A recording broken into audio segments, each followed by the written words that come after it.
entitled Surat, the Early Visayan Script. Okay? I'm pretty sure, excited na po ang ating mga students sa ating lecture. Yung iba dito, galing pa po sa Ormoc. Sino po yung mga galing sa Ormoc? How many hours from here po ang Ormoc?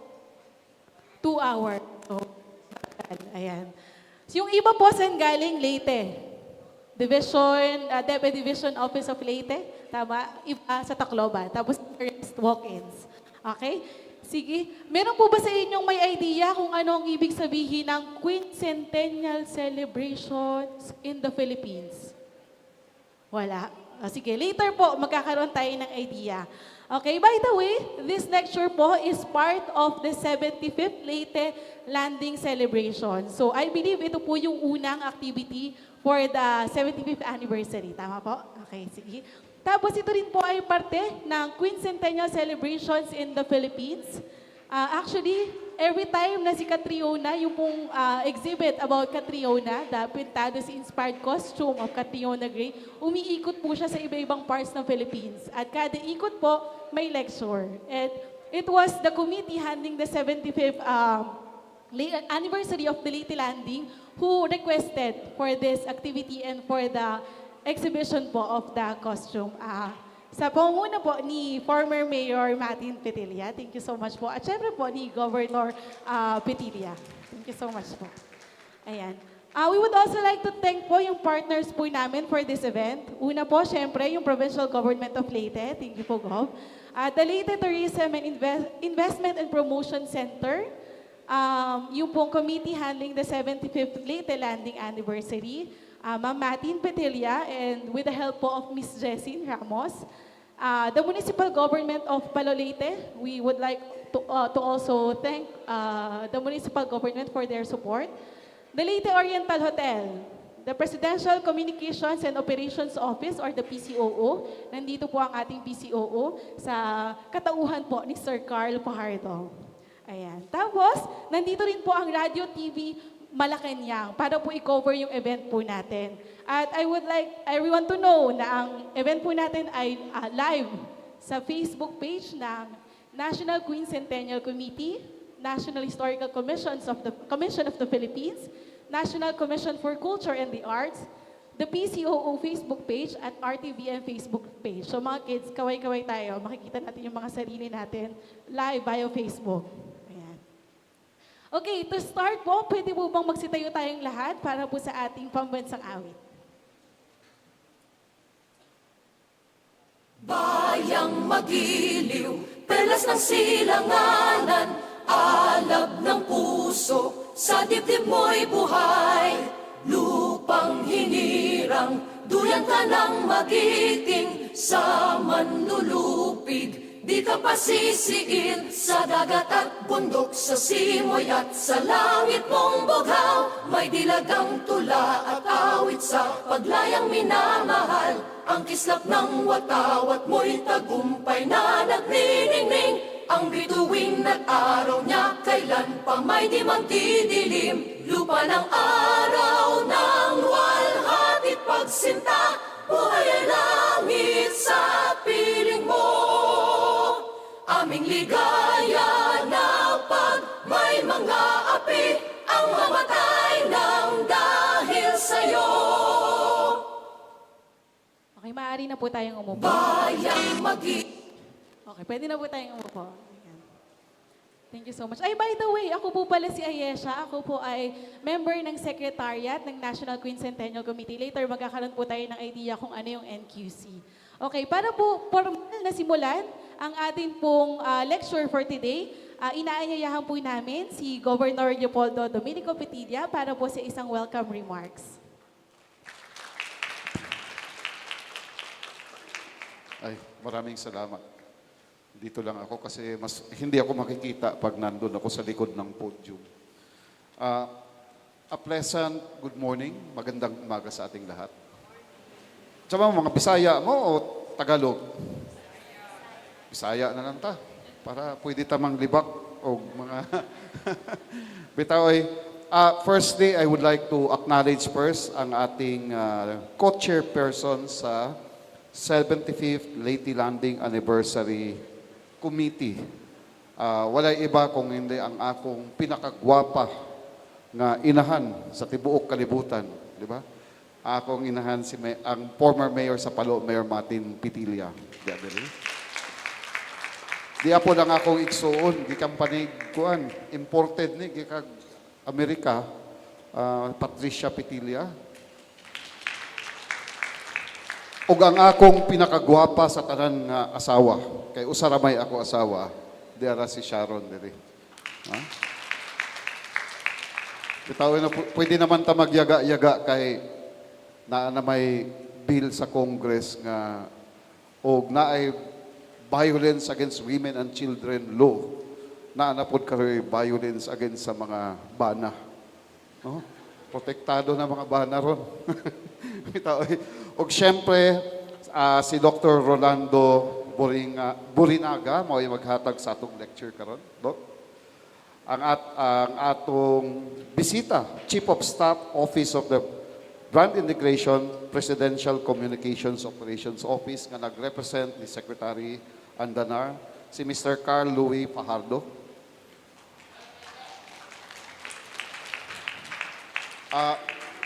Abi na kong estudyante po gihapon pero dili ni estudyante di adiri ko ani siya kanang sanggunian bayan member sa Palo representing Mayor Ann Pitilla, si Honorable Boy Siroca di adiri.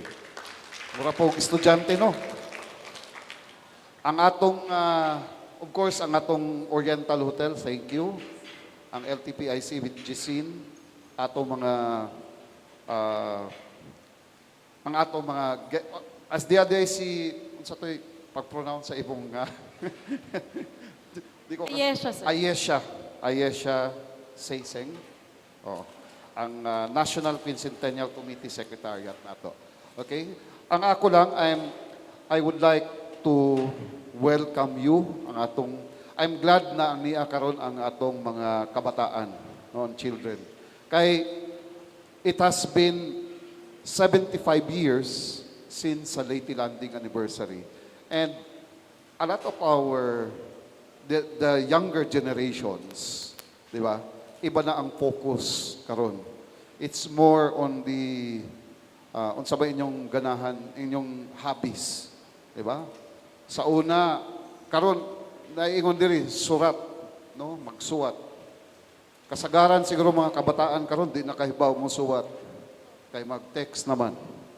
Diba? Sige nag-text, sige nagkuan. Ang atong focus nawa nata sa atong history, sa atong kultura, which is very important for us, for our country, our province, to grow, to develop. Diba? You will inherit this planet from us. Diba? Eventually. And to solve problems sa atong society karon, we really need to understand our history and culture. Di ba? We will never able to solve problems. Naatay mga problema, ang atong nasod, dagatay problema sa atong poverty, naatay problema sa atong mga health and nutrition, taas atong malnutrition rate sa Pilipinas, naatay problema sa atong mga peace and order, no? Peace and security, naatay problema sa atong environment. Okay? Daghan tay mga problema.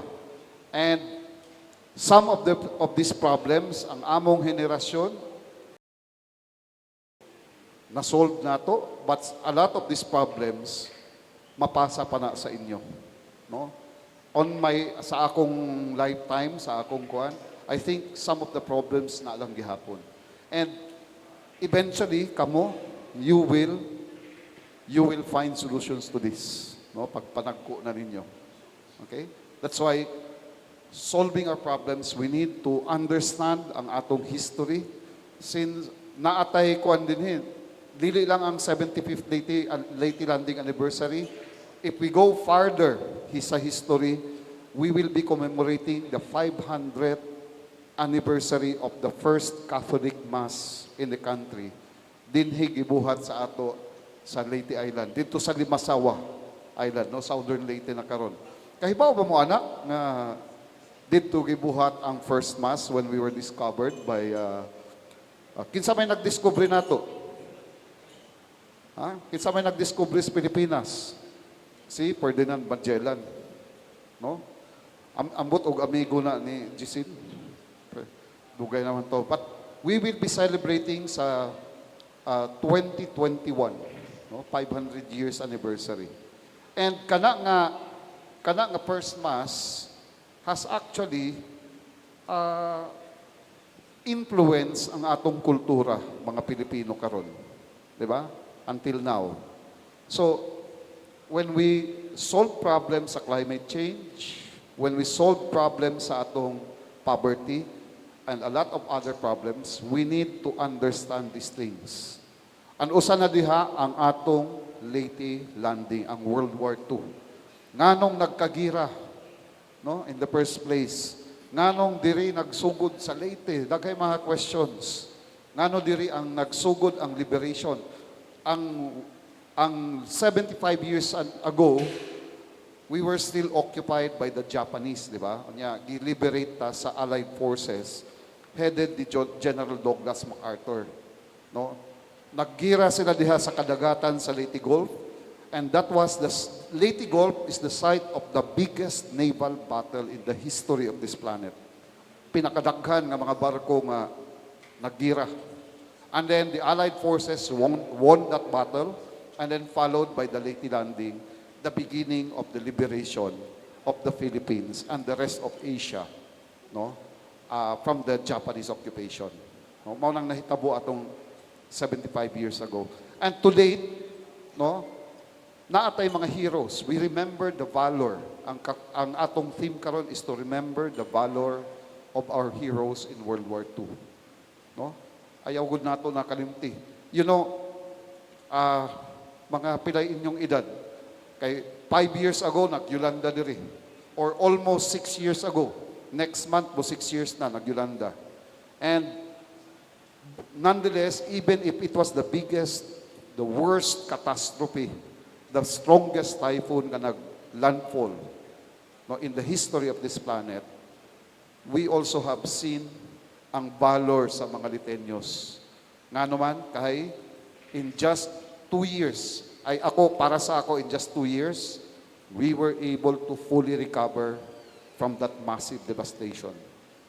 And dili ka na mahitabo, no, dili ka na mahitabo, kamuingon kay gobyerno lang, no, ang naglihok. Nahitabo ka na because of the valor, ang bravery sa atong mga tao dinhi nga ning fight to survive. Diba? People in Leyte fought to survive. Kaya naglilingkod na lang. That's why we were able to quickly recover. So, importante, no, ang atong mga history, that we remember the history so that ang atong mga challenges in the future, no, ma-face nato successfully. Diba? So, ang atong mga kabataan, I'm very happy, I'm very glad nga niya mo karon. I hope you can encourage more of our students all over the province of Leyte to learn ang lessons nato in the past, no? 500 years ago, 75 years ago, no? And then 6 years, almost 6 years ago. These are the major things that we need to learn the lessons. Para sa inyong generation, you will be better equipped, no, with the knowledge, no, og skills on how to prevent, no, or how to mitigate kini nga mga butang. Like Leyte landing, it was World War II. No? I hope sa inyong generation, you can work together, no, nga paraway mahidabo nga World War III. Di ba? Learn the lesson and prevent World War III. Usa na nga atong madako nga lessons nga ma-learn sa 75th year. So anyway, ang atong mga kabataan, again, thank you. Thank you sa inyong enthusiasm to come here. I hope kini nga atong forum karon nga Surat, daghan pay atong ma-learn sa atong culture. Bisan pag naka-kuan na mo, naka-tablet na, naka-smartphone na, magamit lang gihapon ning atong mode of communication ang Surat, no? So again, ang atong mga organizers today, thank you. Again, this is the first activity. I hope nga ang atong activities until sa October 20 will be educational para sa inyo tanan. So daghang salamat. Thank you so much po, Governor. Okay, so ang take-home lesson natin from the speech of Governor ay matuto tayo sa nakaraan at wag na maulit yung nakaraan at gawin nating better yung future para sa ating lahat. That was such a very good message from Governor Petilla. Ngayon naman po, para po i-represent ang National Quincentennial Committee, tinatawagan ko po si Mr. Carlo Fajardo, Chief of Staff ng Office of Brand Integration ng Presidential Communications Operations Office.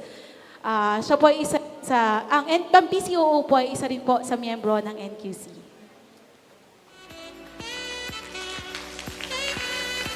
Thank you, Ayesha. Governor Petilla, good morning. Madam Martin, good morning. Sa atong mga estudyante, ang mga pag-asa ng bayan, mayong buntag. So today, Surat is one of the lecture series that the National Quincentennial Committee has been organizing in relation to the bigger celebration that we're preparing for, which is the Quincentennial Commemorations in the Philippines. Katong 500 nga logo ito sa babaw. So, why do we say that this is the Quincentennial Commemorations in the Philippines? As what Governor Petillas mentioned a while ago, 500 years ago, Ferdinand Magellan circumnavigated the world. And the whole world will celebrate its circumnavigation. However, in 2018, when the President signed the EO, Executive Order number 55, which organizes the National Quincentennial Committee, the aim of us participating in the Quincentennial Commemorations is not only to commemorate Magellan discovering the Philippines, because in fact, Magellan did not discover us. Before Magellan arrived in the Philippines and before the Philippines called the Philippines, we are already a civilization, as evidenced by Surat. So, rin sa Visayas, na natay writing system. Even before the Spaniards came, even before they taught us how to write in Roman numbers, how to write in the way they write, the way they speak. Meaning, we have our own codes, we have our own laws, we have our own matters, how we govern our own people in the previous civilizations before the Spaniards organized us into a centralized nation. We are divided into barangays and we have our own codes, we have our own laws. They know how to deal with their own people. This is what we're trying to do. That 500 years ago, even before the Spaniards came, we already have a rich history. And that is what we are trying to let the students, let the people discover on ourselves. At the same time, the theme of the Quincentennial Commemoration of the Philippines is victory and humanity. Tama si Governor on what he said that during the time of Yolanda, everyone exhibited their valor. And at the same time, this is a victory for us. This is collective of the victory of Lapu-lapu when they defeated Magellan and his crew when they landed in Cebu in 1521. This is, aside from victory of Lapu-lapu in the Battle of Mactan, we have several victories along the way. We're trying to protect our sovereignty and we have successfully done so for the past 500 years and even before that. At the same time, there is what we call the humanity. Like Governor Petilla mentioned a while ago, there is valor in what we showed through helping each other. This is the humanity that we showed even before the Spaniards came.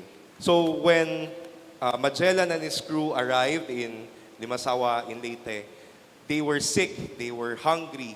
It is the Filipinos, even before they were called Filipinos, who fed the Spaniards, who showed humanity, magnanimity towards these foreigners.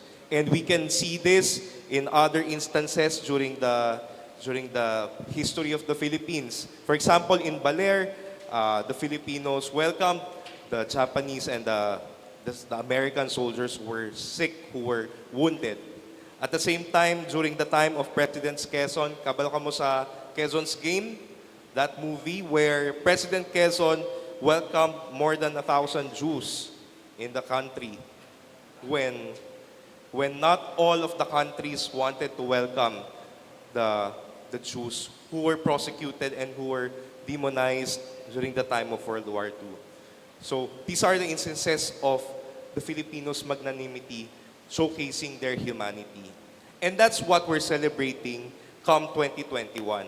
The victory and humanity of the Filipinos included in the rich history which were here already even before we were called the Philippines. So again, I hope you students can learn a lot from the lecture that Dr. Borrinaga will give you, and let us continue to celebrate the victory of us Filipinos and showcase at all times our humanity, because this is what our contribution is in the 500 years of circumnavigation of the world. Again, thank you and may buntag. Thank you so much po, Sir Carl.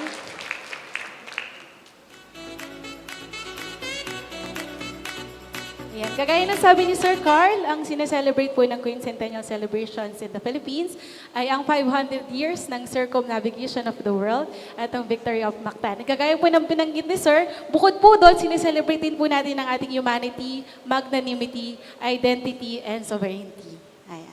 So, diretso na po tayo sa ating lecture proper, and to introduce our guest speaker, tinatawagan ko pong isa po sa aking kasama sa Secretariat ng National Quincentennial Committee, si Mr. Jerwil Cruz. Good morning, everyone. Good morning, Governor Petilia and Madam Matin. So today, I'm so pleased to have the chance to introduce our guest speaker, Dr. Rolly Borrinaga. So he is currently teaching as professor at the School of Health Sciences of the University of the Philippines, Palo, Leyte. He graduated from Silliman University with a degree in agriculture and certificate in Philippine Studies from the Southeast Asian Studies program of the same university. Dr. Borrinaga is also a graduate of Master in Management in Public Management from the University of the Philippines, Tacloban, and a Doctor of Philosophy in Social Science Research from Leyte Normal University. His doctoral dissertation, The Balangiga Conflict Revisited, was published as a book that became finalist for the 2003 National Book Award for History of the Manila Critics Circle. He was also awarded as UP Centennial Professorial Chair of UP Manila in 2008, UP Manila Professorial Chair Award from 2013 to 14, one UP Professorial Chair for Research and Public Service from 2016 to 2018 and 2019 to 2021. He is also the grand prize winner of the Gawad Kalinangan Journalism Contest of the Rotary Club of Manila Journalism Award for the article entry, The Saintly Priest of Balangiga. As a local historian, he has published books and articles in several academic journals and read academic papers on Leyte summer history and culture in various regional and national conferences. Among his works are Leyte Summer Shadows, Essays on the History of Eastern Visayas, The Balangiga Conflict Revisited, Surat Binisaya, Deciphering Ancient Visayan Writing and Language, The Colonial Odyssey of Leyte, 1521 to 1914, a translation of Reseña de la Provincia de Leyte por Manuel Artigas y Cuerva, which is a winner of the 2006 National Book Award for Translation of the Manila Critics Circle. So it is with special excitement that I'm pleased to welcome Dr. Rolando Borrinaga. So let's give him a round of applause.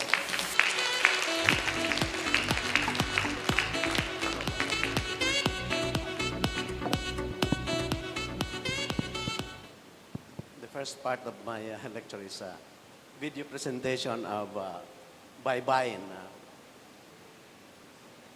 Philippine treasures.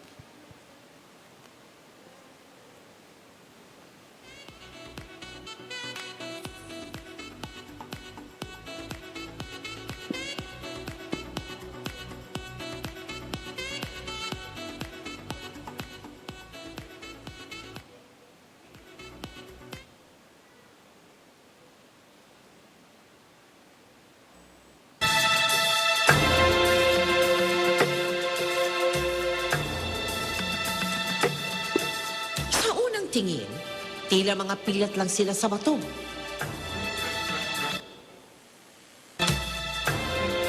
Ngunit, ang mga ukang ito, kapag naunawaan na ang sinisimbolo at napatunayang autentiko, tiyak na magmamarka ito sa kasaysayan ng mga Pilipino.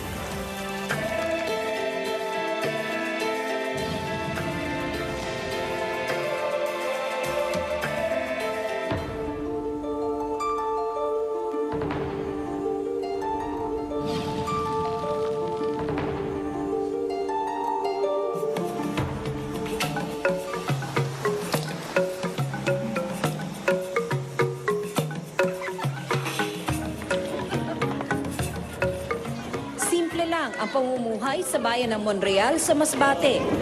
Pangingisda at pagsasaka ang kanilang kabuhayan. Dito matatagpuan ang pampublikong paaralan ng Rizal Elementary School. Hindi nila akalaing ang kanilang tahimik na eskwelahan mabubulabog ng dahil lang sa mga bato. Maputik yung daanan papunta sa classroom. So ang ginawa ko, inutusan ko yung mga bata na maghanap sila ng bato na gagawin naming apakan. Di sinasadyang napulot ng ilang mag-aaral ng eskwelahan ang dalawang batong may nakaukit na mga pambihirang marka. Taking tipak, ginawang pagpaga ng tsinelas ng mga estudyante. Itinabi naman ang mas maliit na bato. Pero nang makita ng school principal ang mga bato, kinutuban siyang hindi basta-basta ang mga nakaukit dito. Kaya nagpasya siyang isemento ang bato sa pedestal. Tinawag nila itong Rolando Stones. Ang mga nakaukit kasi sa bato, hinihinala nilang mga baybayin, ang sinaunang paraan ng pagsusulat ng ating mga ninuno. Baybayin yung para sa Tagalog. Yung alibata naman, yun yung mas nakilala. Ito ang pinopularize ng mga textbook na siyang katawagan sa ating sinaunang pagsulat. Nitong Agosto, inabutan ko pa ang isang conference sa mga ekspertong nagsasagawa ng pag-aaral sa mga nakuhang bato. Wala pa pong nakakaalam kung ano nga ba ang tunay na nangyari at pinanggalingan. Ang mas malaking bato, baliktaran ang nakaukit na mga simbolo. Posible raw na inukit pa bago dumating ang mga Kastila. Pero na maghari na raw ang mga Espanyol, unti-unti raw nilang binura sa kaisipan ng mga Pilipino ang baybayin. May tatlong paring nagyayabang noon. Sinasabi nila na meron silang mga sinunog na mga materyales na may kaugnayan sa ating mga sulat baybayin. Sa pilitang itinuro sa ating mga Pilipino, ang Latinized Tagalog. Si Professor Rolando Borrinaga na mula pa sa Leyte, gumawa ng paunang pagsasali ng kahulugan ng mga nakaukit na simbolo. This is A, then this is Na. Sa malaking bato raw, tila isinasalaysay ang isang ritual at pagsusumamo sa mga espiritu na tanggapin ang mga alay. Once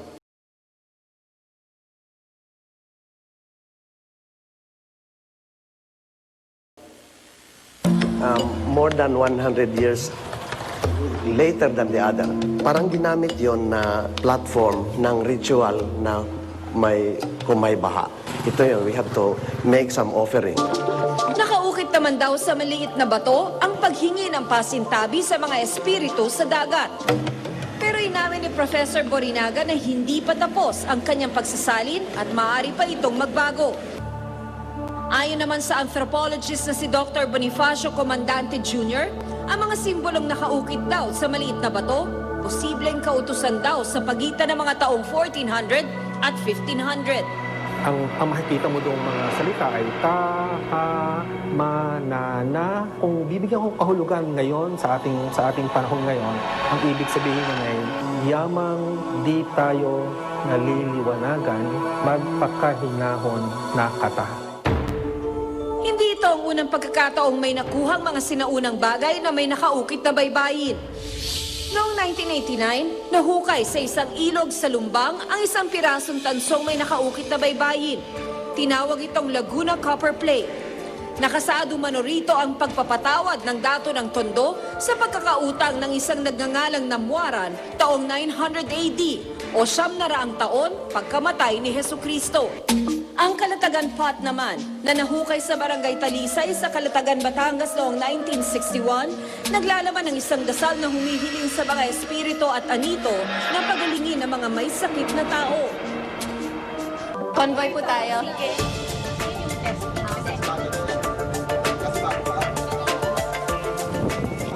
Ang mga eksperto naman mula sa National Museum of the Philippines muling binalikan ang Rizal Elementary School, nagbabaka sakaling may mahahanap pang ibang artifacts. Paano niyo po pinipili kung alin ay isusupot?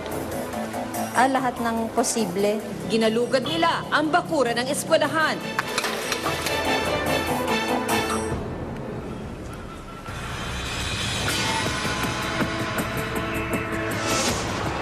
Nang sumunod na araw, mas magandang panahon ang bumungad sa amin.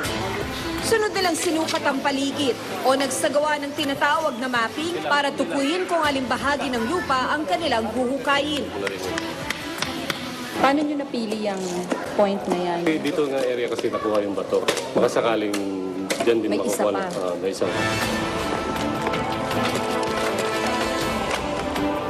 Posible raw tumagal ng 6 na araw ang kanilang paghuhukay. Ang lalim depende sa cultural layer. Habang may nakikitang artifacts, palalim ng palalim yung huhukayin niyo dun sa square na yun.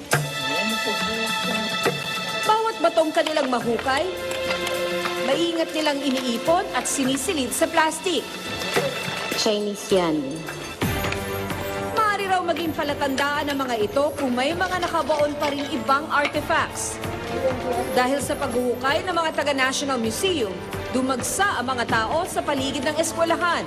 Nagbabantay sa kung anumang kayamanan o anumang mahalagang bagay na maaaring matagpuan dito. Pero makalipas ang 6 na araw ng paghuhukay, wala silang natagpo ang anumang bagay na may kaugnayan sa Monreal Stones.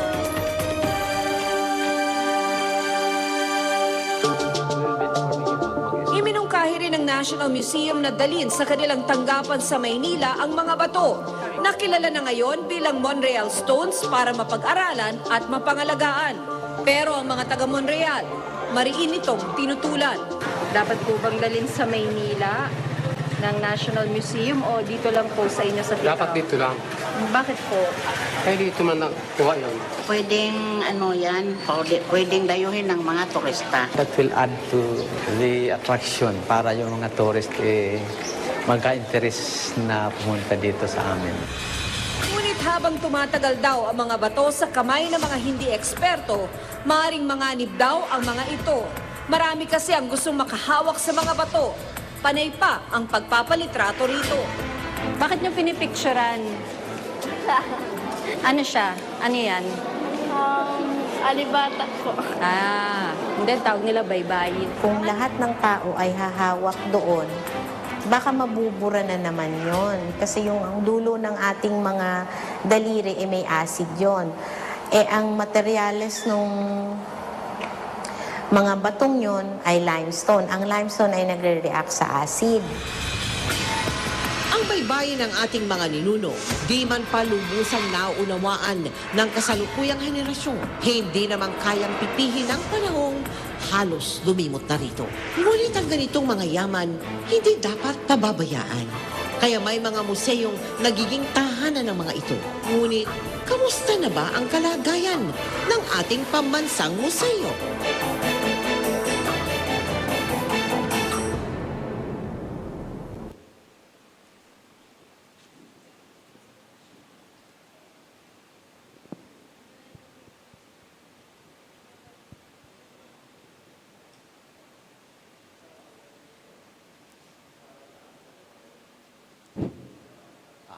Governor Petilia, Madam Martin, Mr. Pardo, guests, friends, ladies and gentlemen, maupay nga aga aton nga tanan. The documentary was actually made in 2011. So, a lot of things had happened since then. So anyway, the title of my presentation is Surat, the early Visayan scripts. Now,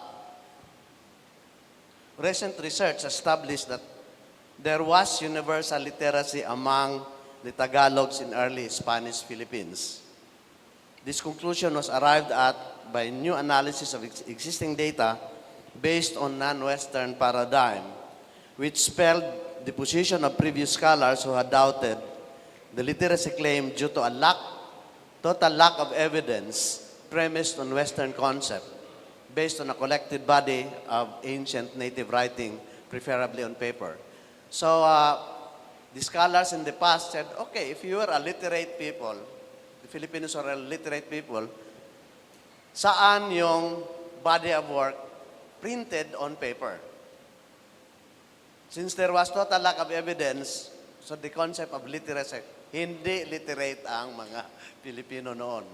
But that perception has changed since then.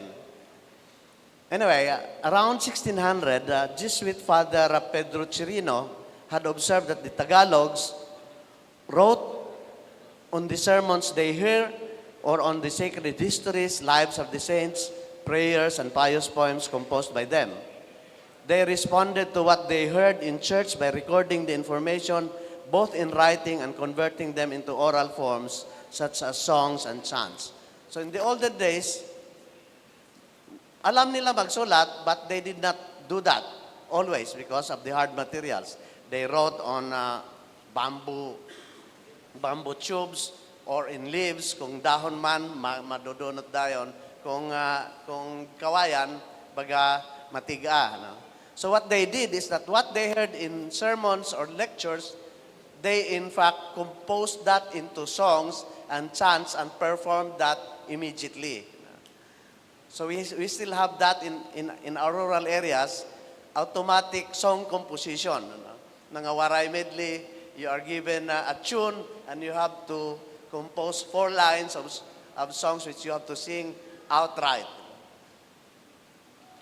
Based on these observations, supported by new sets of complementary data, the recent research arrived at a nuanced finding related to literacy that the Tagalogs at the Spanish contact were an oral society that had the ability to read and write. The same observations that Father Chirino chronicled presumably applied to other linguistic groups around the country, including the Visayas. We are essentially an oral society, but we know how to read and write.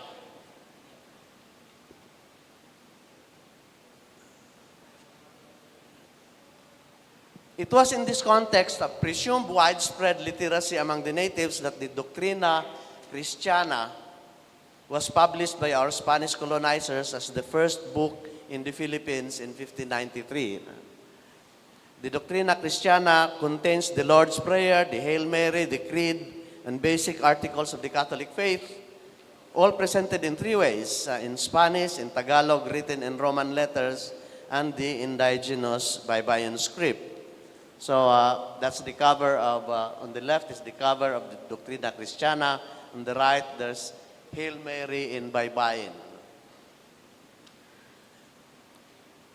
The Doctrina Christiana is considered the oldest long piece of Tagalog writing. Although the book was intended as an aid for priests and friars to convert the people of the newly colonized Philippines, in turn it must have also served as a model for the native readers to learn about and write Roman letters and to learn the Spanish language. It worked both ways. It was used by the friars, but for the natives, they used that to learn writing in Roman letters and learning Spanish. For us in Eastern Visayas, the first published mention of our ancient script was found on page 1 in Arte de la Lingua Bisaya de la Provincia de Leyte, Grammar of the Visayan language of the Province of Leyte, composed by Jesuit Father Domingo Isguera and published in 1663 and reprinted in 1747. Note that the Provincia de Leyte at the time, which is in the title, covered the islands of Leyte and Samar with its capital in Catbalogan, Samar. So Leyte Samar was Provincia de Leyte, but the capital was Catbalogan. However, unlike the Doctrina Christiana, which was accompanied by actual samples of Tagalog writing, only the characters of the ancient script were illustrated in the Isgira grammar. So, on the right, that's the Isgira script. The same situation applied to the ancient scripts of other non-Tagalog languages, perhaps with the single exception of Ilocano, with its own published translation of the Doctrina Christiana that came out in 1620.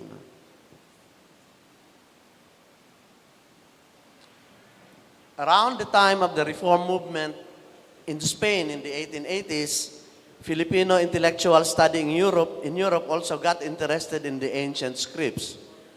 Dr. Trinidad Pardo de Tavera published his Contribución para el Estudio de los Antiguos Alfabetos Filipinos.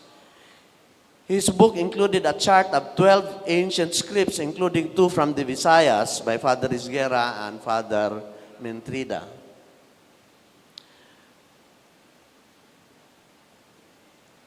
In 1890, Don Pedro Paterno published his own Cuadro Paleográfico de las Islas Filipinas, which again included 16 alphabetos, that was his word, only one of which was about the Visayas, but which characters mostly resembled that of the Tagalog version.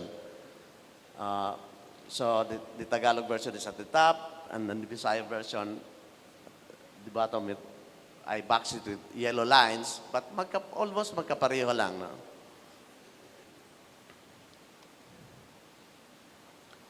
Now, even Dr. Jose Rizal, our national hero, had studied our ancient script. He had used it in rendering the Tagalog version of Our Father prayer. So, nagsulat siya ng... It was also Dr. Jose Rizal who strongly recommended the use of the letter K for romanizing syllables with that sound instead of the letter C that our people had adopted from Spanish orthography. Si Rizal yung nagsabi, K na ang gamitin natin, hindi na letter C. And following Rizal's lead, Andres Bonifacio also availed of the Ka character for his KKK organization and romanized it using the letter K and never the letter C. So yung mga flag sa Katipunan, K na yung ginamit niya, hindi na letter C. However, we must realize that the word alfabeto or alphabet is a misnomer because what we had in our ancient script was a syllabary, a set of written characters representing syllables and serving the purpose of an alphabet.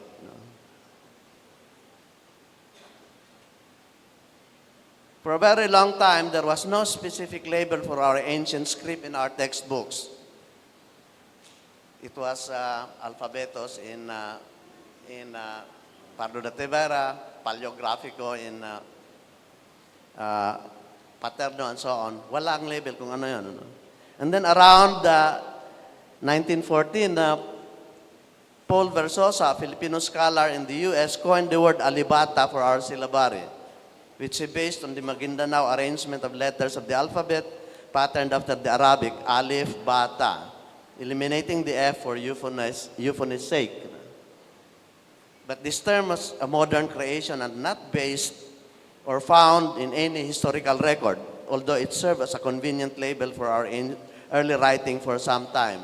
So most of us know this as alibata, but the word alibata does not have a historical base. No? In recent decades, however, some scholars came across the item baybayin equals ABC in the first Tagalog dictionary and started to replace alibata label for our ancient script. Nearly 20 years ago, Paul Moro, a Canadian expert on the Filipino baybayin, produced his own baybayin chart comprising of 16 regional syllabaries compiled by various authors across the centuries. 3 syllabaries were documented for the Visayas, Mentrida, Isguera, and Hervas. The chart shows that there are more similarities than differences in the illustrated characters of our ancient scripts.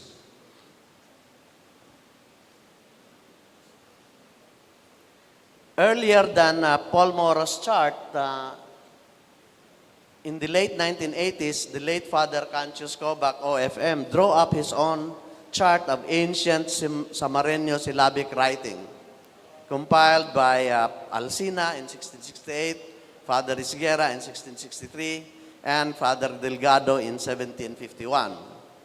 This chart was apparently produced in mid-1880s during Father Kobac's private correspondence with the late Dr. William Henry Scott, who was in the process of researching and writing papers for a reconstruction of Visayan culture and society in the 16th century. So in Father Kobac's, he mentioned the Visayan orthography based on what was described by Father Alsina. So if there's a character without any mark, then it has to be read as with A. No? Ba, da, ga, la, ma. But if there is a kudlit or point placed at the top, it is read as E. No? K, D, G. But if the character has a kudlit or point at the bottom, it's read as O. No? Ku, du, gu, etc.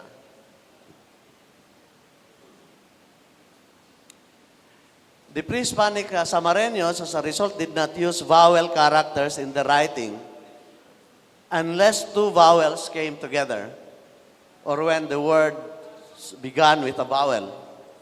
Nor did they use the consonants, whether intermediate or final, because when there were two consonants except in the character nga, whatever was not there was supplied by one reading. For example, at that time, when you write samar, you only write sa-ma, and then you have to guess the last syllable, the last consonant or middle consonant. So at that time, reading was also guessing because you don't write the consonants only in the middle or at the end. So based on the scripts presented by three authors, Father Cobac outlined Visayan orthography. The contrast was Father Chirino's description of our ancient writing direction, which had also confused historians and scholars for centuries. So although there has been interest in ancient script during in Reform movement and until the 20th century, nangangap ka pa itong mga scholars, ano good ang direction ng pagsurat? Because Father Alsina said it starts from the left, from ancient, start from left to right, left of top to bottom, and then ganon, no? But that was his version. The problem is that si Father Chirino, it started from right to left. So parang ganon din. Now, walang makaka-verify kung ano ang actual direction because there were no artifacts. And the Doctrina Christiana was actually written and published during the Spanish years. But my own studies, which I will present here, shows that the deciphered ancient writings, our ancestors wrote from left to right and from top to bottom before the Spaniards came. Kagaya na rin sa ating pagsulat ngayon. Ano? So, my own studies that this, in 2015, a colleague who presented a paper on the UST Baybayin documents in National Conference dared his audience to search and find the equivalent term for Baybayin in the respective languages. So, Professor Jose said, maghanap kayo ng term ng Baybayin in your own language. So anyway, I have a copy, digital copy of the ancient Visayan dictionary. So nakahanap ako ng word. Surat. So the oldest Tagalog dictionary has the word baybayin translated as ABC sa Tagalog dictionary, referring to the native alphabet. The equivalent term in Binisaya is Surat, translated in the oldest Visayan dictionary by Father Sanchez as letra or carta or escrito, letter of the alphabet, male letter or something written.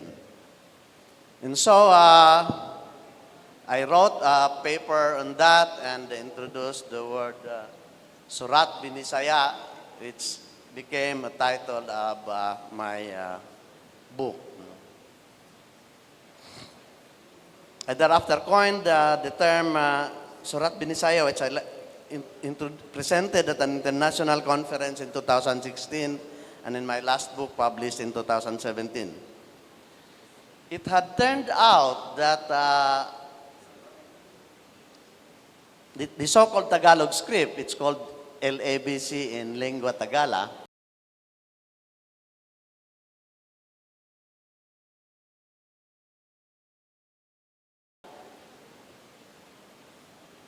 was actually used in the inscriptions of 4 artifacts that have surfaced so far, but which were written in the native language. So far, 4 artifacts, Kalatakan Path, 2 Monreal Stones, and later discovered the Limasawa Path, were using what they call the Tagalog script, but the language used was Binisaya, our old Visayan language. And so I termed them Surat Binisaya.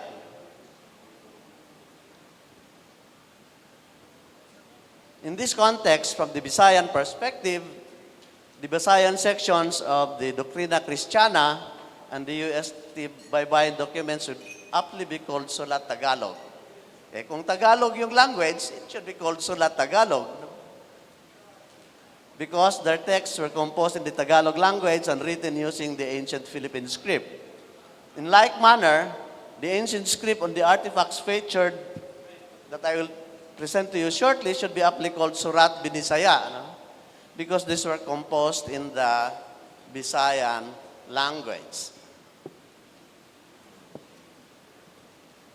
At this point, I present my efforts deciphering ancient Visayan writing on recently discovered artifacts in the Philippines, Kalatakan Path, the 2 Monreal Stones, Intramuros Potsherd, and Limasawa Path.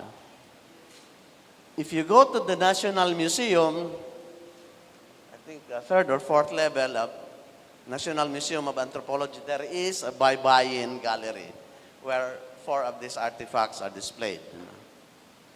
And this one was already shown in the documentary. The Kalatakan Path is the iconic Philippine artifact with ancient writing around its shoulder. It was declared a national cultural treasure by the National Museum of the Philippines on June 14, 2010. It is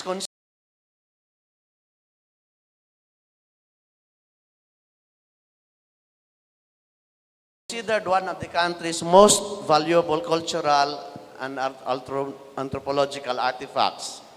The first path with the inscription to be dug out archaeologically in the country has been dated between the 14th and 16th centuries. Now, the Kalatakan Path's mysterious inscription remained an enigma for 50 years from its discovery in 1958 until 2008. Walang naka-decipher kung ano yung nakasulat doon. And then somehow in 2008, I became interested in its stone transcriptions, and I did that, then translated, analyzed, and concluded that the text of the path was written in the Visayan language. I wrote a paper that was published in the newspaper, and also wrote presented in a national conference, and that was published. At present, if you go to the Baybayin Gallery, my decipherment and analysis has been adopted and given credence by the National Museum of the Philippines, both in a poster and in the narrative of a running video presentation at the Baybayin Gallery. Okay. So for 50 years, yung Kalatakan Path, several batches of scholars have tried to study that. No? Mayroon ng code. Linagyan ng code ang bawat karakter. No? And then they placed that in a matrix.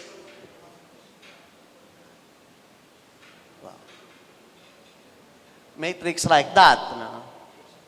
Now, unfortunately,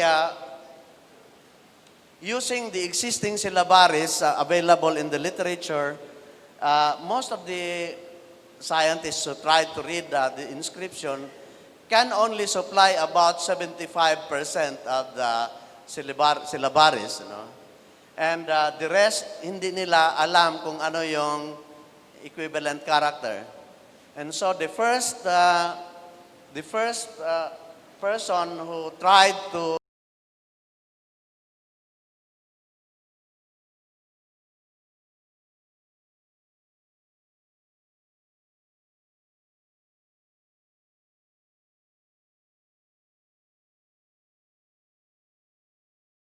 crack the puzzle, actually, was national artist Guillermo Tolentino, the maker of the oblation. So sa kanyang mga characters, he tried to supply all the characters. Yung hindi daw niya ma-interpret, nag-spirit of the glass siya. In-interview niya yung kaluluwa ng gumawa ng path. But anyway, his claim was dismissed by the scientific community. Hindi yun tanggap-tanggap. So anyway, only 75% can be interpreted using syllabaries. And so during my attempt, I now used all the others, previous attempts. And because the problem at the time is that not all characters can be deciphered. The second problem was that anong language na ginamit? Hindi nila alam yung language. So somebody said, baka Surat Mangyan, but they were not very sure. And then, sabi, ano ang direction? Is it clockwise or anong direction ng pagkasulat? Clockwise or counterclockwise? Jerwin, I have some, the Oriental, lumabas yun. Okay, sige. Okay. So, what was my lead? I tried, and then I looked at the picture, and then I read the first line, Nabo ka na ba? So, right there and then, alam ko na Bisaya yung language na ginamit. And then, word structure in the Visayan language, we start with a verb.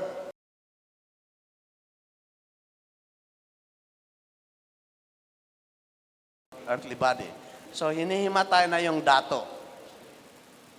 They will call a babaylan to perform a ceremony na pagbawi han kalag nga baga kinadto na to the other realm.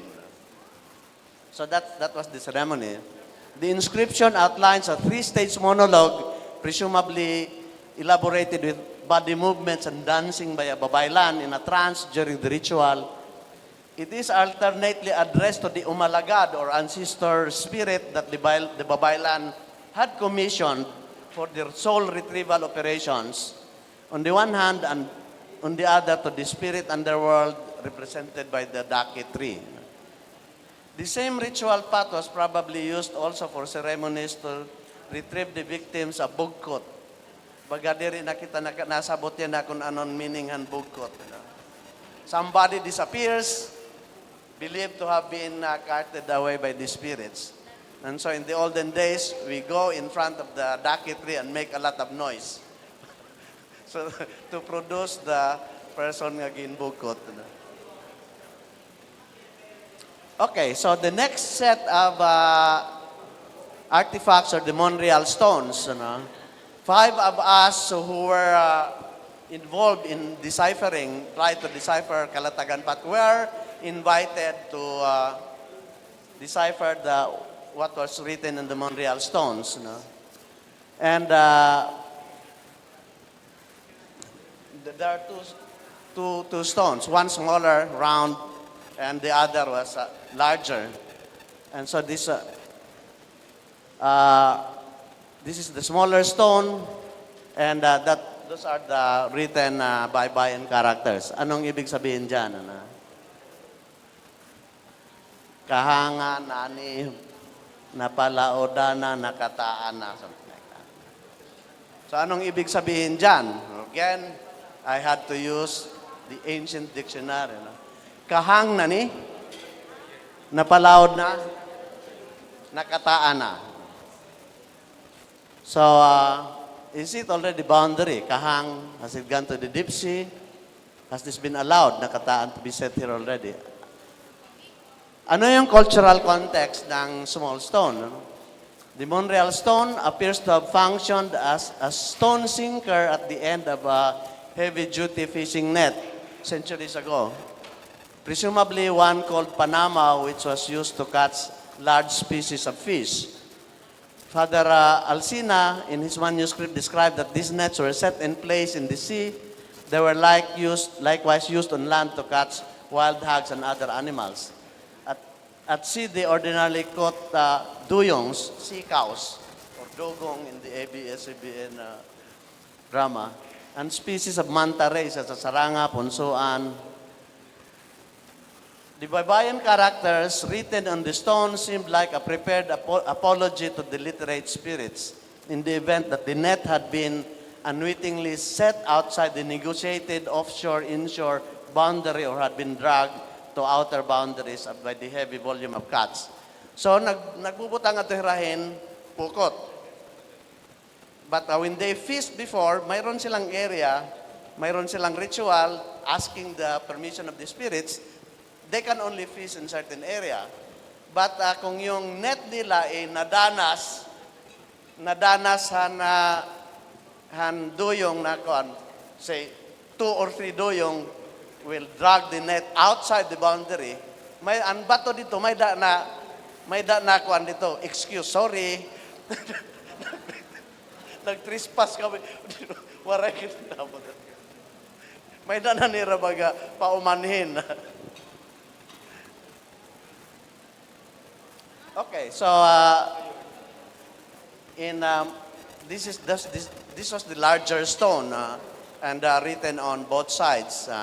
So in the interview for the TV, I said one side was written 100 years before that of the other side because of the different.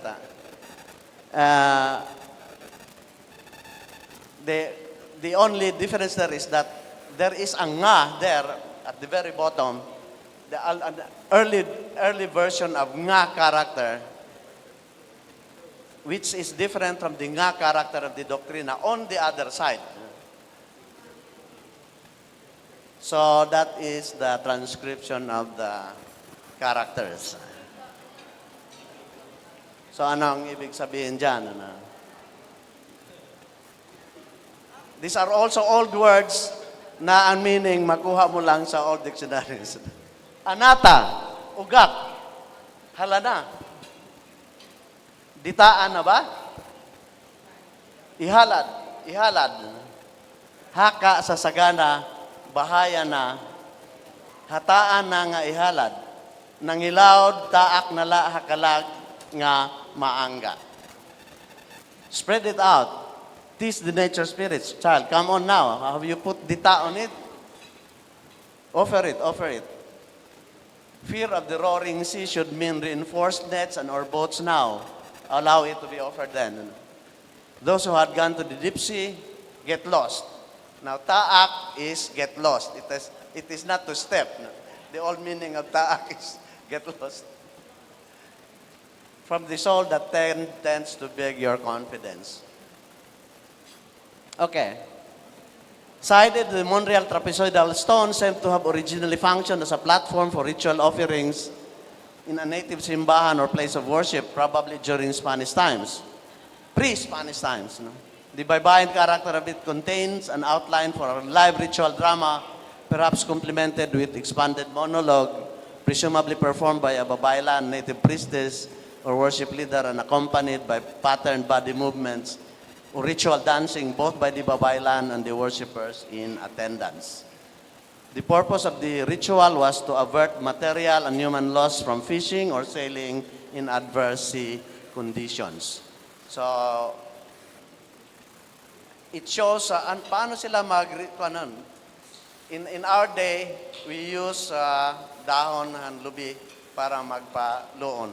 At that time, they used the leaves of the dita, which has a medicinal function.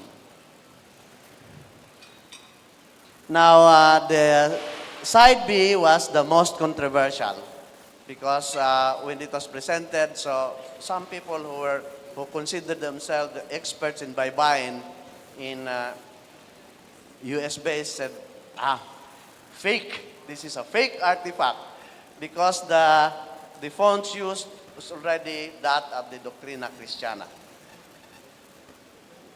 Particularly yung nga. And so, my attitude at that time, okay lang. Call it fake, but let us see ano yung nakasulat doon. Ano? So, yun ang nakasulat. Okay. That. Day, mga habwa sa singot taana da. Nakabahag taon ko. Gana raday, mataha. Ira kapaday, magataro ha ira karaha. Hatag nga imaba, kay pagaba la ha na iba. Gana nga ingadata, asa naman dagan ng utana. Okay. Woman, you would be drained the perspiration with that really. I am in G-string, what a pity. Just a desire woman, full of respect. You are still there, woman, processing beeswax in their steel pans. Gift of affection should be humbled because it just comes closer to many others. Affection that is desired be put in there. Where is the lady who asked the question? So this is a narrative na yung lalaki, most likely a slave, nakabahag. Pinuntahan niya yung babae who was processing beeswax. So it was very hot. May mga karahan, stove. So he was trying to, parang inaaring niya yung babae. And then, ira ka pa. Which means, come to me because so that you can be. And then, at that time, taro, actually, the keyword there was taro. Taro was not lata.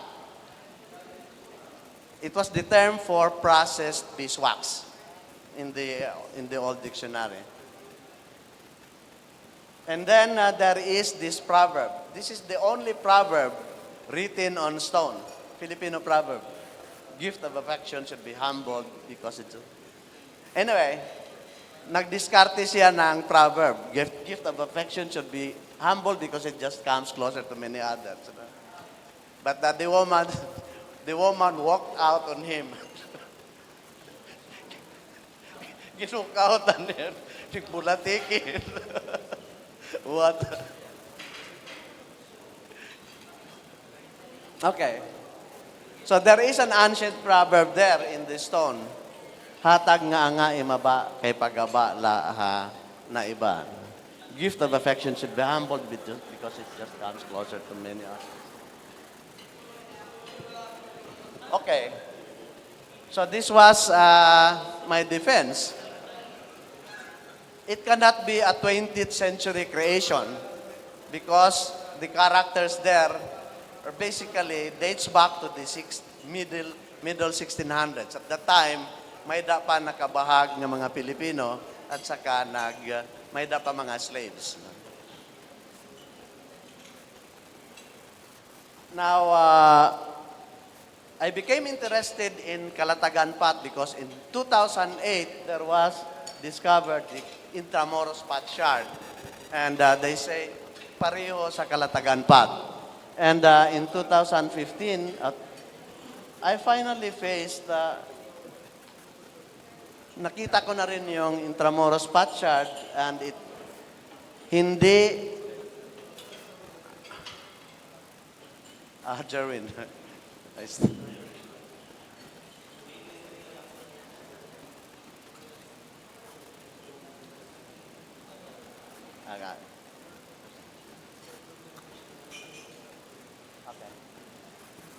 So I finally saw that and I realized na sabi ng taga National Museum baybayin, the writing was not baybayin. It was actually a rudely written Roman script and BATG. It is actually pagtingi tuusan, which are acts related to the performance of a ritual. We do not know the full ritual, but anyway, there is a bell that is supposed to be rung and to be shown respect. And then Limasawa Path. In 2015, while conducting cultural heritage mapping in Limasawa, I was shown this path which had baybayin writing. And in North San Agustin Barangay. So at that time, I said, this is something because of the... So at that, right, there were 4 of us from the NCCA team and said, I immediately said, let us call this Limasawa Path. After promptly posting its photo on social media, we learned from academician friends on Facebook that this artifact is a Celadon tradeware, green ceramic item that dates back to the Song dynasty between 960 and 1279 AD. This made the path between 700 to 1,000 years old. Ang path pa lang. Now, it measured 3 inches and 4 inches. And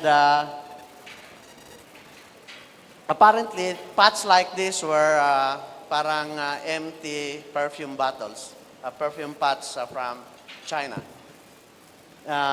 But this one was recycled and it was embossed with a 4-leaf clover design around its mouth, presumably by a native artist, and each of the 4 loops was writing in baybayin script. So the writing is estimated to be at least 500 years old. Now it took me 3 weeks to decipher what was written on it. And then I presented it in a national conference. That is the writing on the Limasawa Path. This is the only artifact na gumamit ng Isgera character for ba, which is letter, parang letter O. Otherwise, in most other artifacts, the ba character was an inverted heart. But the other characters were that of the Tagalog script. So, I had deciphered 2 keywords there. Bakalag. Bakalag is the ancient word for human sacrifice. So, at that time, if you launch karakua or boat, paligsan na nila ang slave until death. So, human sacrifice, bakalag. And the other keyword was Masawa, which was the old name of Limasawa. And the writing of Masawa on this path, I used in the argument among the documents that I presented to the National Quincentennial Commission to establish that the first Masawa in ancient times became Limasawa and that the first Mass was held there. But my findings showed that the first Mass was not in Magallanes Southeast but in Western Limasawa in Triana. and it has been adopted already. So, basa na ba? So this is the ritual for processing somebody for human sacrifice. Maybe oil or something like that. And then there was a broken part of the pot. Hindi nakuha na yung second line. But the third line is binabakalag. You are being human sacrifice, rakas masawa for masawa. Ha? So yun ang nakasulat sa Limasawa Path. So the Limasawa Path was essentially an accessory item for the performance of the bakalag ritual by the ancient Filipinos. It provides a written outline of the possible monologue of a babaylan during the ritual. It became also a burial send-off item, presumably at the interment of the sacrificed person.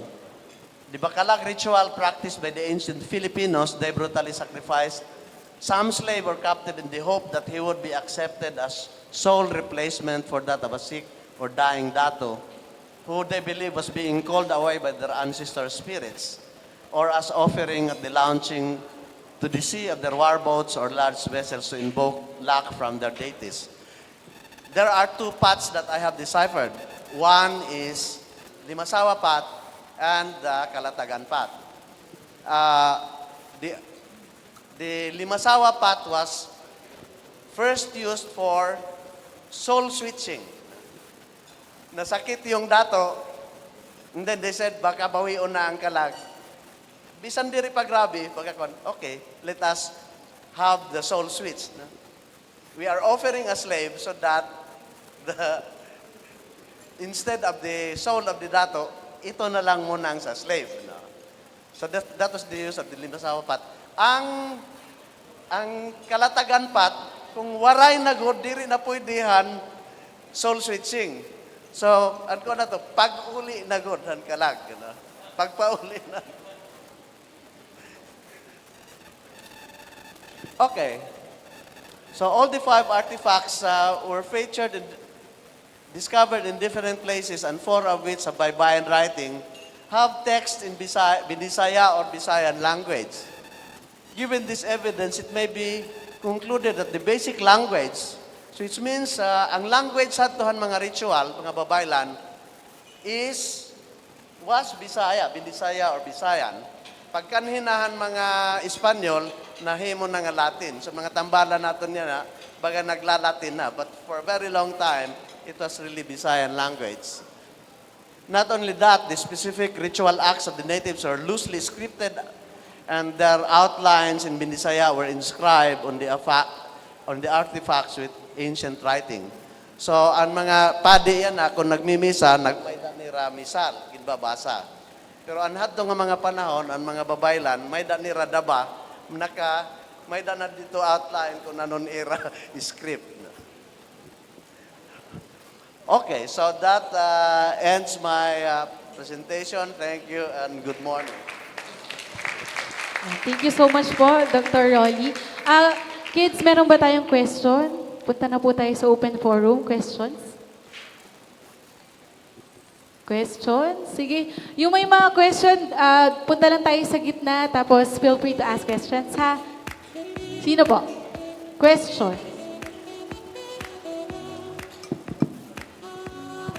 Sige. Nahihiya? Sino may question?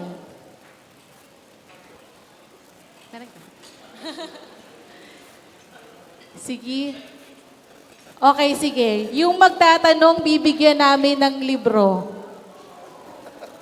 Sige, meron kami ditong 5. Tingnan natin kung nakinig talaga kayo.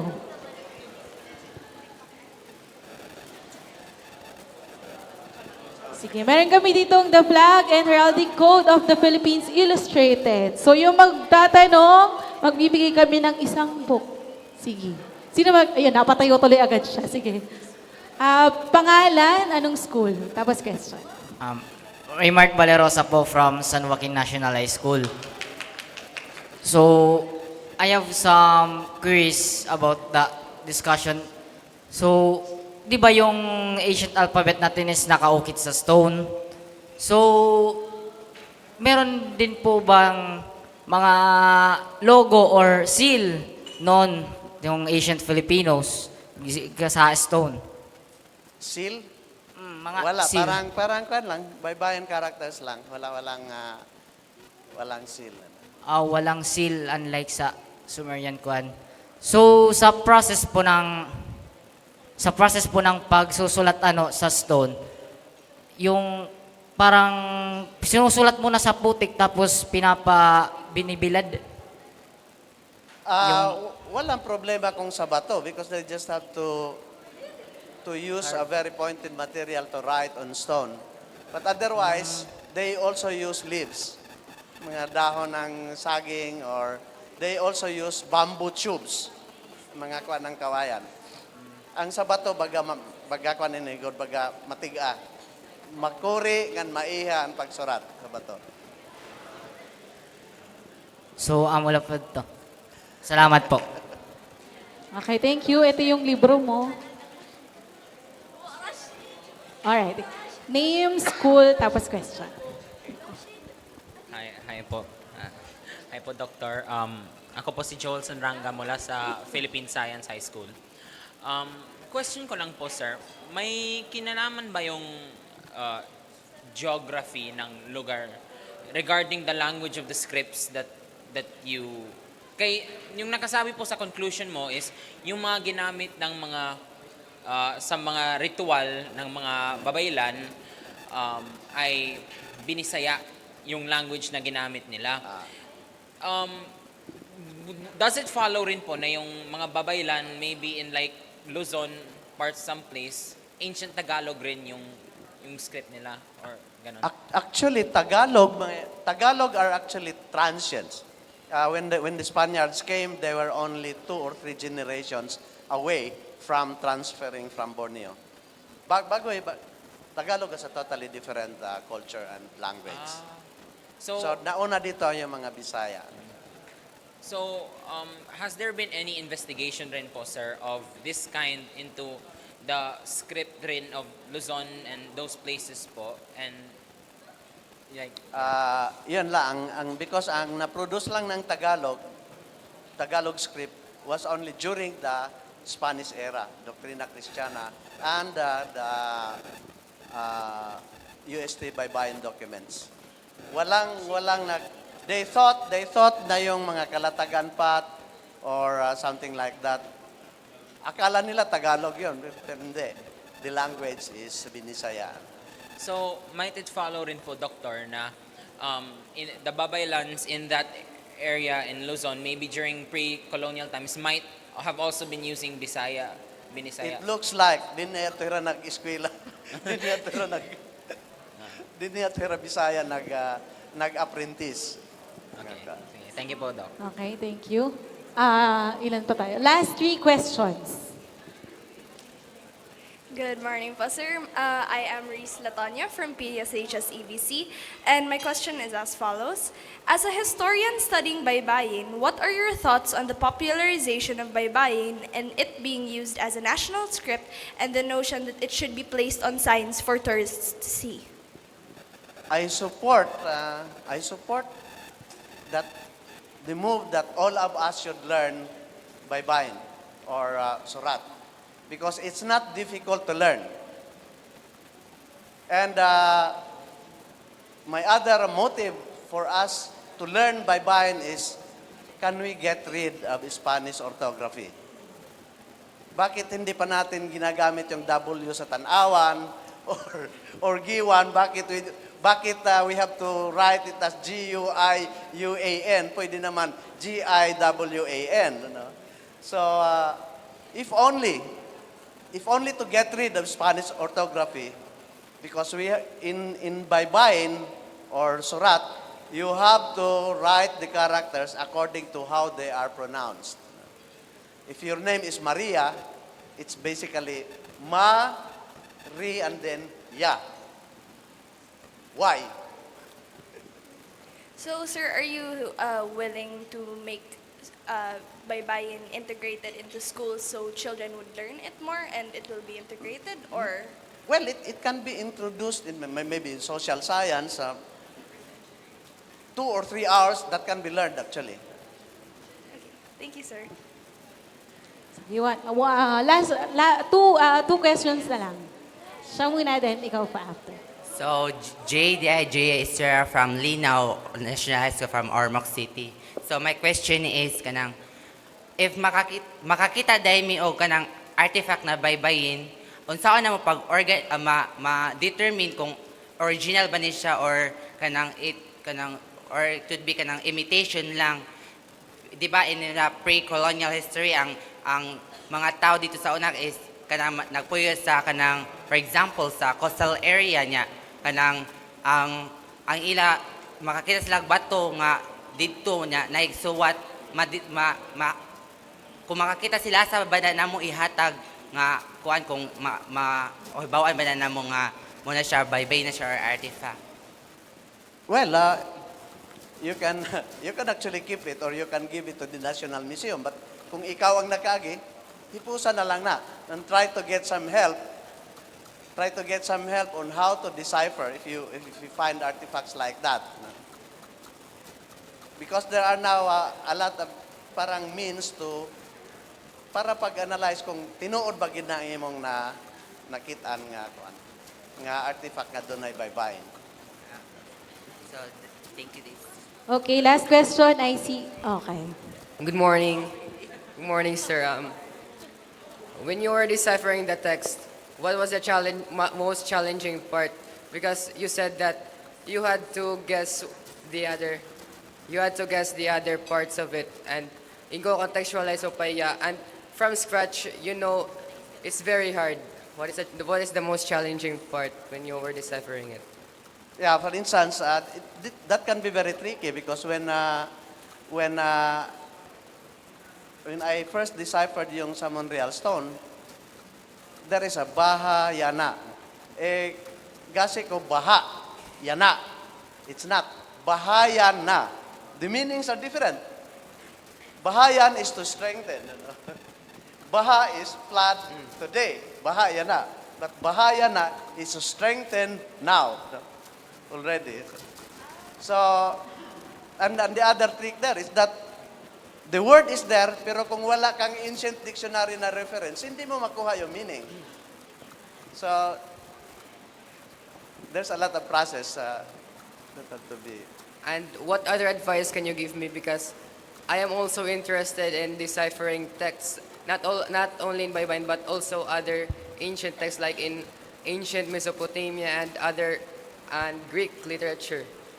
I cannot speak for the other. I cannot speak for the non-Filipino ancient writing. Okay. But also, although I have studied how the Rosetta Stone was deciphered, or how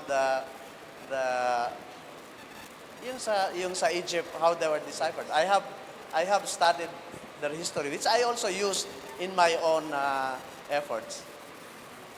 Thank you. All right, sige, thank you.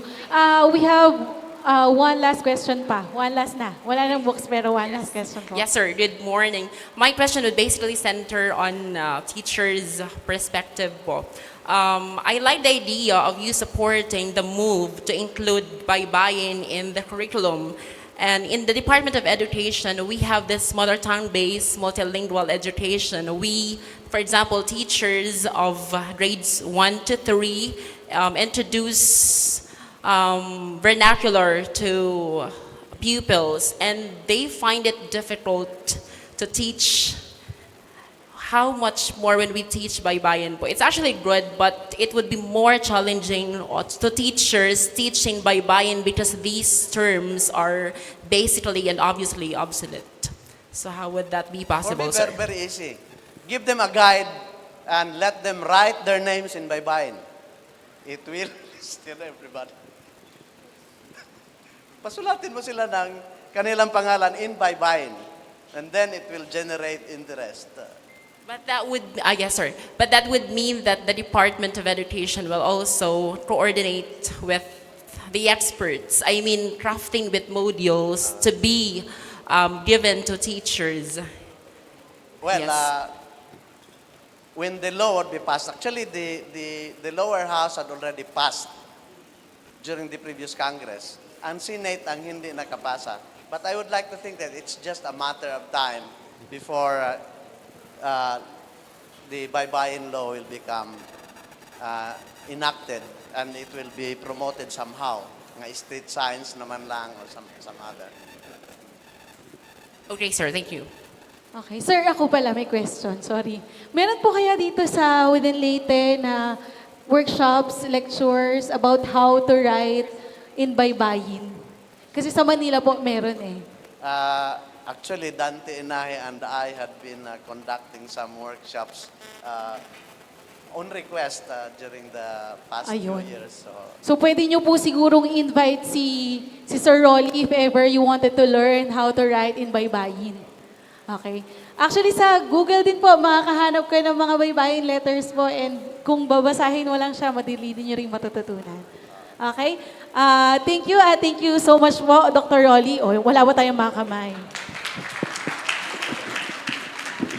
Okay, ngayon po, dumako naman po tayo sa awarding of certificates at gusto po naming tawagin si Miss Jessin Ramos para matulungan po kami sa pagbabasa ng aming certificates since yung pong certificates namin ay written in Waray. Tapos, may we request Miss Matin and Sir Carl and Councilor Aaron to go in front po, to come in front.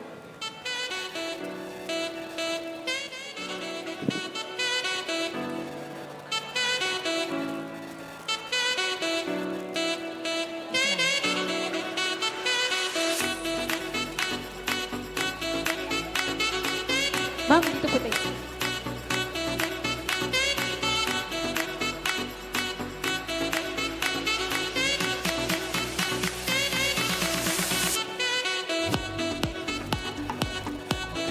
So the certificate reads, iginhatag han nasudnon nga katirukan pang Quincentenaryo, nasudnon nga komisyon pangkasaysayan han Pilipinas, an karigunan han pagkilala kan Dr. Rolando Borrinaga, isip tagapamulong han ikatulo nga laygay pang Quincentenaryo nga ginuluhan hin Surat, an kadaan nga kasurat han mga Bisaya, nga ginbuhat ha Leyte Oriental Hotel, Palo, Leyte. An nasudnon nga katirukan pang Quincentenaryo gintukod pinaagi han kasuguan han presidente numero 55 tuig 2018 basig igandam han nasud an paghinumdom han bahin han Pilipinas hasyahan nga paglibot han tawo ha kalibutan ngan ha kadaugan han maktan ngan ha iba pa nga kasumpay nga panhinabo. Ginhatag hini nga ika-10 han Oktubre tuig 2019. Signed Dr. Rene R. Escalante, Puli Pangulo na sudnon nga katirukan pang Quincentenaryo, Pangulo na sudnon nga Komisyong Pangkasaysayan han Pilipinas. Thank you so much po, Ms. Jessin.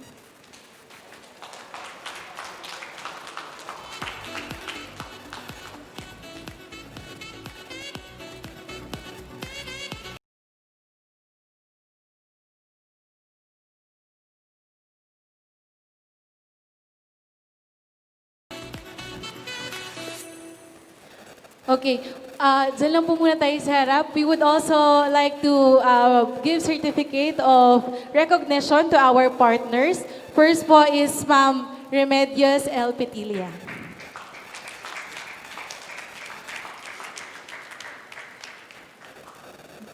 We will also be giving the same certificates to a certificate to the provincial government of Leyte.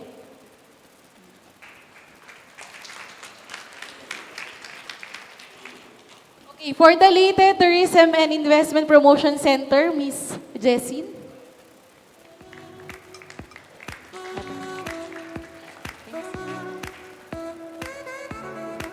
And for the Municipal Government of Palo, Leyte.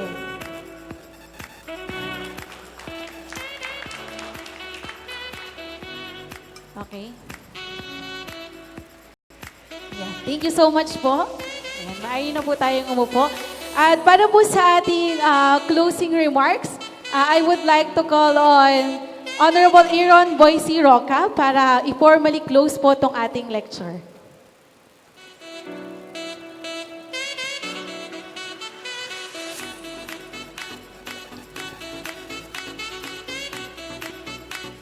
To the Governor of the Province of Leyte, Governor Leopoldo Dominico Pitilla, to my former Mayor of Palo, the co-chairperson of the 75th Leyte Golf Landings, my mentor, the Honorable Remedios Martin Pitilla, our Mayor, Mayor Francis Ann B. Pitilla, Ma'am Patricia Pitilla, Ma'am Sharon Pitilla, Danilo Lerios, Professor Stephen Lagarde, Jesine Ramos, and Honorable John Jesrel Agner, Mr. Carl Louis Fajardo, Chief of Staff of the Office of Brand Integration, Presidential Communications Operations Office, and of course, to Dr. Rolando Borrinaga, our source speaker for today, and to everyone, to the schools, to the media, to the teachers, maupay nga adlaw ha iyong tanan.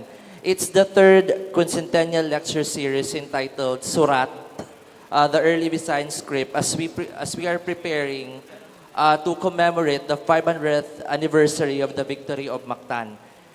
And this is the first activity of the 75th Leyte Golf Landings.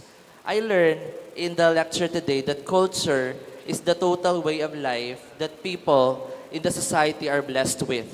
Culture is the characteristics of a particular group of people defined by everything from language, so an aton surat, religion, cuisine, social habits, music and arts, and through culture, we are governed by norms and customs, which are the pillars of any society. Mayor Ann Pitilla wants to express her heartfelt gratitude to everyone behind the lecture series today, and she is grateful for bringing the Visayan culture that is indeed historical and marks to be relevant not only to our country, but to the world. Just a short idea about Palo. Palo is the center of the culture and the arts and a home of historic and heritage sites in Eastern Visayas. We are also very happy that the national costume of Miss Universe 2018, Catriona Gray, which features pintados, a 16th century Visayan warrior-inspired tattoo, visited Palo, Leyte in time with the celebration of the 75th Leyte Golf Landings. Thank you to the National Quincentennial Committee and to the Province of Leyte. I will not make this speech long. Thank you from the people of Palo, and may God bless us all. Thank you so much po, Honorable Aaron. Ayan. So, aware po tayong lahat na ang costume po ni Catriona ay naka-exhibit na po dito sa harap ng ating hotel. Ayan. So, pinili po ng National Quincentennial Committee na i-exhibit yung costume ni Miss Catriona kasi yun po ay nagpapakita ng identity ng Filipino, especially bago dumating yung mga Espanyol. Kagaya na sinabi, yun ang inspired ng pintados o yung tattooed Visayan warriors. At pinapakita noon na before pa dumating yung mga Spanish, meron na tayong sariling identity yung mga ancestors natin ay may sarili ng identity. Okay? Para magkaroon tayo ng insight kasi per part nung exhibit, nung costume ni Catriona ay may mga kahulugan, may mga ibig sabihin. Ngayon, we'll be showing you a video of the details of the costume.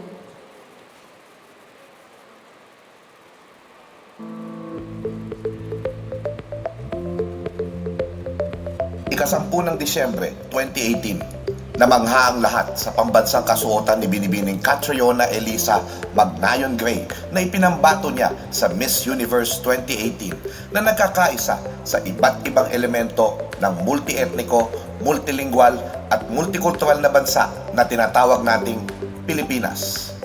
Luz Riminda, magdiwang, lumaban, at pagyamanin. Pinagkakaisa rin nito ang iba't ibang talento mula sa iba't ibang panig ng bansa. Kung kadalasan ang naiisip lamang natin na pambansang kasuotan ay yung kilala bilang Filipiniana, inisip at hiniraya ni Catriona at ng kanyang trainer na si Architect Carlos Buendia Jr. na katawanin ang tatlong malalaking grupo ng kapuluan na bumubuo sa ating inang bayan. Para sa Luzon, ang diwa ng pinakamahabang Pasko sa pamamagitan ng parol ng Pampanga na may mga kulay ng ating pambansang bandila na dinisenyo ni Gerson Dema Vivas ng Coronadal at ng manlilikha ng parol Pampanga na si Eric B. Kiwa ng San Fernando. Para naman sa Visayas, ang diwa ng kanilang mga mandirigma ang binuhay ni Dema Vivas sa bodysuit ni Catriona. Batay ang mga disenyo ng damit sa depiksyon ng mga mandirigmang Bisaya na matatagpuan sa Boxer Codex noong 1590. Ang mga batek o tattoo ay tulad ng mga anting-anting na proteksyon ng kaluluwa ng mandirigma mula sa kasamaan at kumakatawan din sa kagitingan, tagumpay at kapangyarihan ng ating mga bagani. At para naman sa Mindanao, ang kalinangan ng mga lumad na tiboli na ipinahayag ng kanilang mga habing tinalak na ang mga disenyo ay binubuo nila mula sa kanilang mga panaginip. Ang disenyong batek at mga abubot na tiboli ay dinisenyo rin ni Dema Vivas habang ang bota naman na nagtataglay ng mga habing Mindanawan ay dinisenyo ni Jojo Bragay sa tulong ni Ardel Presentacion. Sa likuran ng kanyang kasuotan ay isang obra ng pinagsaluhang kasaysayan at kalinangan ng mga katutubo, Muslim at Kristiyano sa tradisyon ng mga obra ni Botong Francisco at nagtataglay ng mga imahe ng Pahiyas, Nuestro Padre Jesus Nazareno, Sampaguita, Kulintang, Bayanihan, Moriones, mga eksena sa Dinagyang, Trahedya at Katapangan sa Marawi, Waling-Waling, Butanding, Jeepney, Pandango sa Ilaw, Singkil, Tinalak, Sinulog, Haribon, Gigantes, Maskara, South Sea Pearls, Bulkang Mayon at Bulkang Taal, Ilog sa ilalim ng lupa, mga nakaligtas sa Yolanda, Kalabaw, Payo sa Banawe, Chocolate Hills, Masjid di Maukom o mas kilala bilang Pink Mosque, Bulol at Manunggul Jar. Gayon din, ang 500 taon ng kagitingan at tagumpay mula sa labanan sa Mactan ni Lapu-lapu hanggang sa partisipasyon ng kababaihan sa pagtindig para sa kalayaan tulad ni Gabriela Silang at Tandang Sora, ang pagbubuo ng nasyon sa pamamagitan ng mga sinulat at eroismo ni Jose Rizal at ng himagsikang Pilipino na sinimulan ng Katipunan at nagbunsod ng ating proklamasyon ng kalayaan mula sa 300 taong kolonyalismo sa Kawit Cavite at ang pagwawagayway ng ating pambansang bandila. Nakapaligid sa obra ay ang disenyong barok na mga simbahang ipinagmamalaki bilang UNESCO World Heritage Sites. Gawang disenyo sa pukpok o brass metal craft ni Tomas Ramirez ng Pampanga. Nakapaligid din ng ilang kataga mula sa ating pambansang awit sa baybayin, lupang hiniran, duyan ka ng magiting, sa manlulupig di ka pasisiin, sa dagat at bundok, sa simoy at sa langit mong bughaw. Si Justin Aliman ang siyang pangkalahatang nag-ayos sa estilo ng pambansang kasuotan na ipinambato ni Catriona. Sa pagpapakita ng labanan sa Mactan at sa itsura ng ating mga ninuno bago dumating ang mga Espanyol, lalo na ang mga batek ng mga pintados ayon sa Boxer Codex, maging ang pagpapakita ng ilang elementong Kristiyano, ay sinalamin na ng kasuotan na ito ni Catriona ang diwa ng paggunita sa Quincentenaryo o 500 taon ng kagitingan at tagumpay sa Mactan, ang pagpapakilala ng Kristyanismo sa Pilipinas at ang unang pag-ikot ng tao sa mundo sa 2021. Kaya naman, ang National Quincentennial Committee ay sumulat agad kay Catriona isang araw matapos niyang isuot ang kasuotan upang ipakita ito sa mga Pilipino. Sa tulong ng Pambansang Komisyong Pangkasaysayan ng Pilipinas, Embahada ng Pilipinas sa Thailand at ng Philippine Airlines, dali-daling nayuwi ang mahalagang kargo upang maitanghal sa pagpapasinaya ng paggunitang pang-quincentenaryo noong ika-21 ng Disyembre 2018. Binalikan ni Catriona ang kultura at kasaysayan sapagkat nais niyang sa paglakad niya sa entablado sa harap ng daigdig, hindi lamang niya suot ang pangalan ng Pilipinas, ngunit dala niya ang bigat ng mga tagumpay, trahedya at higit sa lahat, ang kadakilaan ng sambayanang Pilipino. Kaya naman, sa tagumpay ni Catriona na makoronahan ng Miss Universe 2018, ipinakita rin natin sa kanya ang ating pagkakaisa at pagmamahal. Mensahe ni Catriona sa bawat sasaksi sa kasuotan niyang ito, ang pamanay pagyamanin, ang bayan ay mahalin. Ito ang Pilipinas.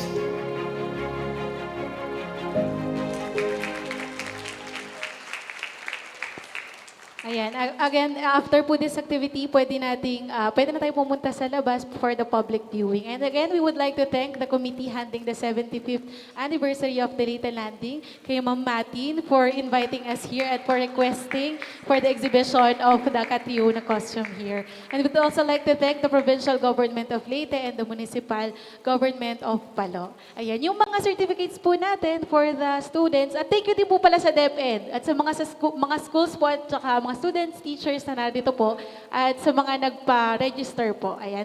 Yung mga certificates po, pwede po natin kuhanin sa likod. Okay, thank you so much po.